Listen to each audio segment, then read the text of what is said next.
a number of years ago, I had clients, Lisa and Gary, and they sent me all this information, and I was looking over their tax return, and I see that in 1 year, they sold a medical practice. She was a physician. She sold her medical practice to a big conglomerate. She sold it for about $5 million. You can imagine the tax on $5 million on the IRS side was quite substantial.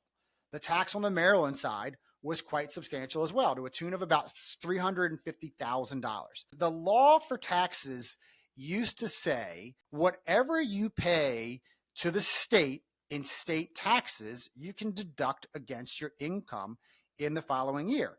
Well, since they sold the medical practice, they had no income that following year, but they had this massive, massive deduction on their tax return to the tune of $350,000 because that's how much money they paid to the state. And I said, so let me ask another question.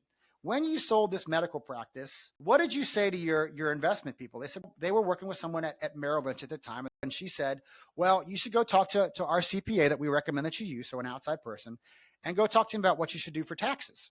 So they went to talk to the CPA and they said, okay, you're going to owe $500,000 to the IRS and $350,000 to the state of Maryland. Just go ahead and write those estimates in and be done with it, and that'll be it. Okay, we paid the taxes. What should we do with the balance of the money? She said, oh, well, let's just take it and invest it in these other brokerage accounts. We'll put some money in some annuities, things like that. And then they also decided they wanted to break the money up. So they went to somebody at Morgan Stanley. They asked them, hey, we've got $2 million for you to invest. What should we do?